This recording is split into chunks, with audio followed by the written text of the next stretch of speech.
आप सभी लोगों का मेरे YouTube चैनल पर बहुत बहुत स्वागत है।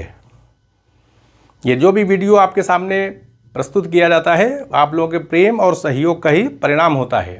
आज जो विषय मैंने चुना है वो है अद्वैत वेदांत में गॉड का जो कॉन्सेप्ट है उसी के ऊपर दो बातें समझ लेनी चाहिए। एक है ईश्वर का विचार और दूसरा है ब्रह्म की अवधारणा। ब्रह्म जो शब्द है वो बृह धातु से यानी बृह धातु जो संस्कृत में है उसका अर्थ होता है फैलना और इसी से मनिन प्रत्यय लगता है तो बन जाता है शब्द ब्रह्मा। तो ब्रह्मा का मतलब होता है सर्वव्यापक, जो असीम हो अनंत हो, तो उसी को ब्रह्मा कहा जाता है। तो बृह धातु जो होती है उसी से मनिन प्रत्यय लग करके ब्रह्मा शब्द बनता है। तो माया शक्ति के माध्यम से यानी माया जो है ब्रह्म की एक शक्ति है और इसी शक्ति का उपयोग करते हुए फिर ईश्वर को प्रकट किया जाता है ब्रह्म के द्वारा, क्योंकि ब्रह्म की जो सत्ता है वो निराकार है, निर्गुण है, निर्विशेष है, निर्लिप्त है, अपरिवर्तनशील है। कोई परिवर्तनशीलता ब्रह्म के अंदर दिखाई नहीं पड़ती, शुद्ध चेतना है वो, इसको हम प्योर कॉन्शियसनेस कहते हैं। वैसी स्थिति है ब्रह्म की। तो ऐसे में जगत के निर्माण करने के लिए ब्रह्म के द्वारा ही ईश्वर को प्रकट कर दिया जाता है और फिर ईश्वर के द्वारा इस जगत का निर्माण किया जाता है, पालन किया जाता है, संहार किया जाता है। तो इस तरह से ईश्वर की सत्ता सिर्फ व्यवहारिक दृष्टि से है, बस वास्तविक सत्ता सिर्फ ब्रह्म की है। तो ऐसे में शंकराचार्य के अपने मत में दो प्रकार की स्थिति है। एक है निर्गुण ब्रह्म यानी प्योर कॉन्शियसनेस वाली एक अवस्था है और दूसरा है सगुण ब्रह्म यानी एट्रीब्यूट के साथ, यानी ईश्वर का जो विचार है ताकि जगत का निर्माण किया जा सके। तो ये हमने जान लिया। अब आते हैं मुख्य चीज़ कि ब्रह्म को अगर हम प्राप्त कर लेंगे तो हमें साधनों पर चलना पड़ेगा और वो जो साधन बताए गए हैं वेदांत दर्शन में वो कहीं ना कहीं ऐसे नहीं है, कपोल कल्पित नहीं है। उसके आधार पर ब्रह्म को प्राप्त किया गया है, आत्म साक्षात्कार की प्रक्रिया संपन्न हुई है, तब जाकर एक प्रमाणिक मार्ग जो है वो पुस्तकों में लिखा गया है। इसलिए साधनों को यहाँ पर जान लेना चाहिए। तो चार प्रकार के साधन जो हैं वेदांत दर्शन में यानी अद्वैत वेदांत में बताए गए हैं और वेदांत दर्शन में इसको यानी उपनिषदों में अलग अलग उपनिषद, क्योंकि 108 है तो उसमें ये सारी बातें आई हैं। तो वो चार साधन कौन से हैं जिसको कि साधन चतुष्टय कहा जाता है। तो पहला साधन है आपका नित्य अनित्य वस्तु विवेक। साधन का मतलब ये है कि ब्रह्म को जानने का अधिकारी कौन होगा, क्षमता से युक्त होना चाहिए हमारे पास। वो जब हमारे अंदर गुण आएगा तब हम जाके ब्रह्म को जान पाएंगे। तो अधिकारी कौन है, तो अधिकारी बताएगा साधन चतुष्टय से युक्त हो जाना। तो इसमें पहला घटक तत्व क्या है, नित्य अनित्य वस्तु विवेक। वस्तु विवेक यानी नित्य अनित्य वस्तुओं का विवेक हमारे अंदर होना चाहिए। ये हमारे अंदर पहचान होनी चाहिए कि संसार के जो पदार्थ हैं वो अनित्य हैं। अनित्य का मतलब यह है कि हमें वो लंबे समय तक लाभान्वित नहीं कर सकते, क्योंकि खुद उनकी सत्ता हमेशा के लिए नहीं है। तो उनसे जो आनंद मिलेगा वो भी सीमित होगा, क्योंकि वो खुद भी सीमित ही काल के लिए हैं वो, क्योंकि वो अनित्य हैं, हमेशा नहीं रहेंगे। तो फिर हमेशा का आनंद कैसे देंगे। तो ऐसे में हमें नित्य की तरफ बढ़ना चाहिए, ब्रह्म की तरफ। तो जो नित्य का विचार है वो कौन सा विचार है, ब्रह्म का विचार है। और अनित्य का विचार क्या है, ये संसार के पदार्थ, इस संसार के अंदर रहना, इसके अंदर हमें लिप्त नहीं होना चाहिए। तो कहने का अर्थ है कि इस संसार में जीवन हम जी सकते हैं, शादी कर सकते हैं, सारी स्थिति है हमारी, लेकिन बस ये है कि संसार के पदार्थों को हमें ये समझना चाहिए कि ये नित्य नहीं है, तब हम अपना ध्यान नित्य की तरफ लगाएंगे। तो ये है नित्य अनित्य वस्तु विवेक। अब आती है स्थिति, दूसरी स्थिति आती है हमारे अंदर ये क्षमता होनी चाहिए कि हम साधन संपन्न हो, यानी 6 प्रकार के जो साधन हैं, शम दमादि साधन संपत्त। तो दूसरा वाला है आ जाता है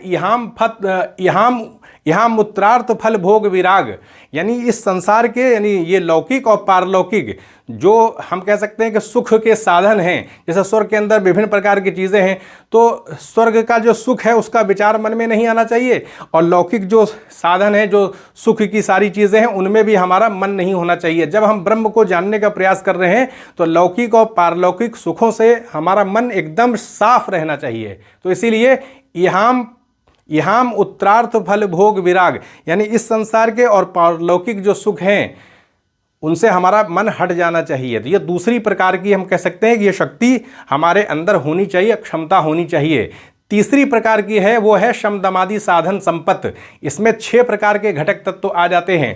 पहले तो हमारे पूरे शरीर में देखें तो मन जो है, मन बुद्धि कह सकते हैं, मन ज़्यादा जो है वो चंचल होता है, तो मन को रोकना ज़रूरी है। मन जो है वो निरंतर संसार में लगा रहता है, तो मन को हटा लेना शम कहा गया है।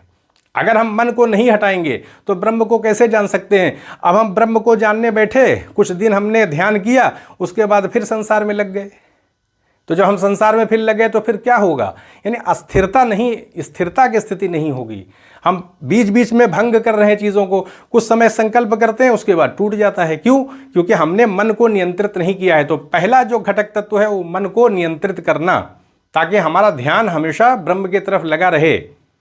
तो ये है शम। दूसरा आता है हमारे साथ इंद्रियां भी हैं, आँख नाक कान ये सारी चीज़ें, इनको रोक लेना, क्योंकि ये चीज़ें कहीं ना कहीं संसार की तरफ भागती हैं। हमारी जो ज़बान है वो हम हर प्रकार के जो अच्छे पदार्थ हैं उसको खाना चाहते हैं, अच्छे अच्छे भोजन में कहीं ना कहीं हमारा ध्यान लगा रहता है, हमारी इंद्रियां उस तरफ बढ़ती हैं। तो उनको रोकना, यानी संसार में जो हमारी इंद्रियां बढ़ती हैं उसको रोक देना, ये है दम। इसमें तो हमें ताकत लगानी पड़ेगी। तो दम है, तो शम और दम जब ये पूरा हो जाता है तब हम कोई पुस्तक पढ़ेंगे, उधर जाएंगे ना, तो श्रद्धा होनी चाहिए, क्योंकि बिना श्रद्धा के तो हम पुस्तक पढ़ नहीं सकते। अब गुरु के पास भी बैठे हुए तो श्रद्धा होनी चाहिए कि जो बताया जा रहा है, जो पुस्तकों में लिखा हुआ है, जो एक मार्ग है, जो सिद्धांत है, वही हमें ब्रह्म तक पहुंचा देगा। तो श्रद्धा होनी चाहिए। तो श्रद्धा पहली चीज़ है, बिना श्रद्धा के तो गाड़ी आगे बढ़ेगी नहीं। तो तीसरा घटक तत्व 6 में ये श्रद्धा आ जाता है। अब श्रद्धा हुआ, हम पुस्तक पढ़ रहे हैं, कहीं शंका हो गई तो अब उसमें क्या है, बेचैनी आ रही है, तो फिर तर्क के माध्यम से उसका समाधान करना, यानी जो चौथा वाला पक्ष है समाधान का आता है। तो कैसे समाधान करेंगे? श्रद्धा के बाद जब पुस्तक पढ़ेंगे तो कोई शंका आएगी तो समाधान कैसे करेंगे? तर्क के माध्यम से। तो चौथी चीज़ है समाधान। और फिर आती है उपरति।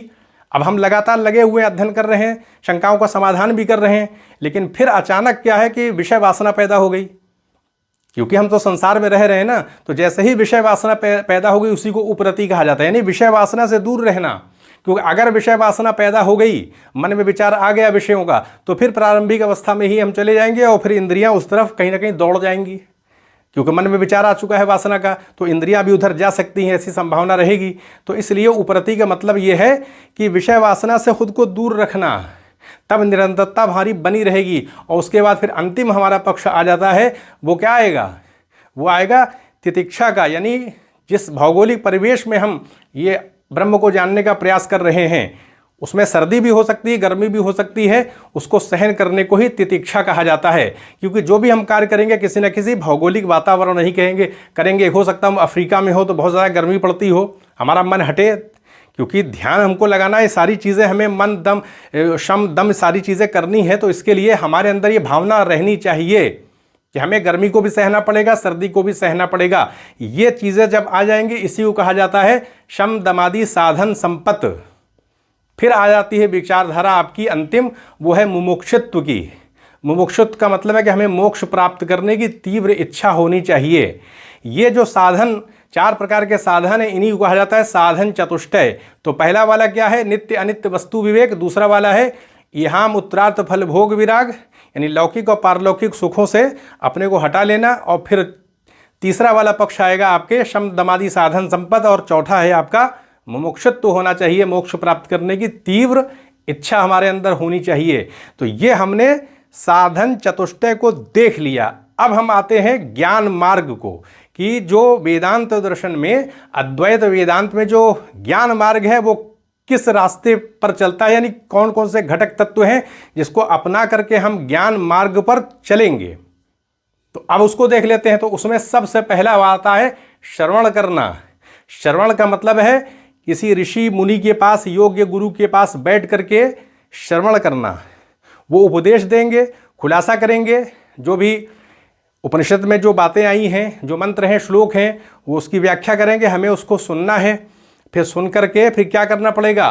पहला तो श्रवण आ गया, फिर मनन करना है, उस पर फिर खुद भी चिंतन करना है, ताकि हम अपनी शंकाओं का भी कहीं कहीं समाधान करें। जब दोबारा गुरु के पास जाएं तो मनन भी करना है। और फिर निधिध्यासन की स्थिति आ जाती है। तो ये देखिए, ये है श्रवण, मनन और निधिध्यासन। निधिध्यासन का मतलब ये है कि आत्मा ब्रह्म का ही अंश है, तादात्म्य की स्थिति है ना।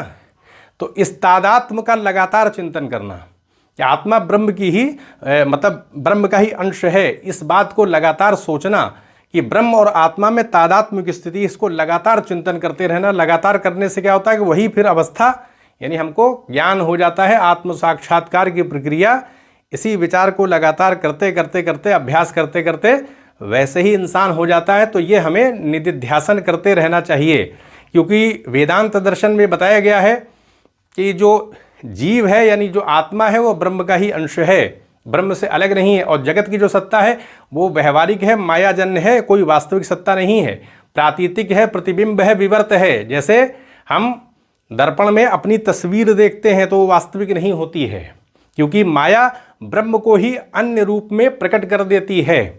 जैसे हम रेगिस्तान में जल देखते हैं तो वहाँ जल होता नहीं है, लेकिन हमें जिस समय प्रतीत होता है उस समय वास्तविकता लगती है। तो ये प्रातीतिक है, आभास है, ये कह सकते हैं ये जगत जो है, क्योंकि माया जो है वो ब्रह्म की शक्ति है, उसके स्वरूप का अंश नहीं है। तो ये हमने देख लिया कि ईश्वर की जो विचारधारा है, जो ब्रह्म की विचारधारा है, वो हमने ये समझ लिया कि जगत के निर्माण के लिए ही ब्रह्म के द्वारा ईश्वर का प्रकटीकरण किया जाता है, ईश्वर की सत्ता स्थापित हो जाती है। तो ईश्वर की सत्ता भी क्या होगी? मानी सी बात है कि ब्रह्म ने ही माया की शक्ति का उपयोग करके ईश्वर को उत्पन्न किया है, और जब ईश्वर को उत्पन्न कर दिया तो ईश्वर के माध्यम से इस जगत का निर्माण किया गया और फिर उसका पालन किया जा रहा है, इसका संहार किया जाएगा। तो ईश्वर की सत्ता व्यवहारिक दृष्टि से ही रह जाएगी। तो कहने का अर्थ है कि एकमात्र ब्रह्म की सत्ता है। ब्रह्म का जो स्वरूप है वो सच्चिदानंद है। सच्चिदानंद का मतलब ब्रह्म की ही सत्ता हमेशा से है। वो प्योर कॉन्शियसनेस की जो बात आती वही है, वो शुद्ध चैतन्य युक्त सत्ता है, आनंद युक्त भी है। यानी अगर हम ब्रह्म को जान लें तो कभी आनंद समाप्त नहीं होगा, और वो आनंद इस सांसारिक आनंद से बहुत ही अलग है, हम उसके बारे में जान नहीं सकते। इसलिए ब्रह्म को जानने का प्रयास इसलिए करना चाहिए क्योंकि हमारे हृदय के अंदर आत्मा की सत्ता है और आत्मा ब्रह्म का ही अंश है। ऐसे में हमें कहीं जाना नहीं है कि हम जंगल में चले जाएं, किसी गुफा में चले जाएं। अब वहाँ जाया इसलिए जाता है क्योंकि वहाँ एकांतता की स्थिति रहती है, शांति रहती है, ध्यान लगता है चिंतन मनन में। तो हम जो भी वैदिक ग्रंथों में जो विधि बताई गई है, किसी गुरु के अधीन रह करके ही अरण्य में, जंगल में लोग आश्रमों में रहा करते थे, ताकि जो विधि विधान चादन चतुष्टय इत्यादि बताए गए उसके मार्ग पर चल के लोग आसानी के साथ प्राप्त कर लेते थे। अब संसार में जैसे आज के उसमें बॉम्बे के अंदर लोग, कलकत्ता के अंदर शहर बड़े बड़े महानगर हैं, लोग आते जाते रहते हैं, तो ध्यान हमारा भंग होता रहता है। इसलिए लोग एकांतवास कर लिया करते थे। लेकिन हम इसी संसार में रहते हुए भी अगर इसी रास्ते पर जो ग्रंथों में जो बातें बताई गई हैं, ज्ञान मार्ग पर चलते हुए ज्ञान को प्राप्त करना पड़ेगा। इसलिए कि अज्ञान से ये पूरा मतलब बनाया गया है ना, यानी कह सकते हैं कि मायाजन्य है, तो कहीं ना कहीं ये संसार अज्ञान से संबंधित है, वास्तविक नहीं, ये अनित्य है। ये तो मायाजन्य है, तो इस माया के स्वरूप को समझने के लिए हमें ज्ञान के रास्ते पर चलना पड़ेगा। ज्ञान के माध्यम से ही समझेंगे कि जो हमें तात्विक संसार दिखाई पड़ रहा है ये वास्तविक नहीं है, ये अनित्य है। ये कब समझेंगे? जब हम ज्ञान मार्ग पर चलेंगे। और जैसे ही अविद्या का नाश हो जाएगा, अज्ञान का नाश हो जाएगा, तो वैसे ही ज्ञान की प्राप्ति होगी। और जैसे ही अज्ञान का नाश होगा हम ब्रह्म को जान लेंगे। तो ब्रह्म को जानने का मतलब है अपनी आत्मा जो हृदय के अंदर अति सूक्ष्म रूप में है वो, तो उसको प्राप्त करने का प्रयास करना चाहिए। तो इसीलिए शम दम ये सारी चीज़ों का महत्व है, क्योंकि अगर हम संसार में लिप्त रहेंगे तो फिर हमसे पाप होते रहेंगे, इससे हमारे हृदय में अंधकार रहेगा, हृदय की शुद्धि नहीं हो पाएगी, अंतःकरण शुद्ध नहीं होगा। लालटेन अगर काली हो जाती है तो जो प्रकाश अंदर जल रहा होता है फिर वो दिखाई भी नहीं पड़ता है।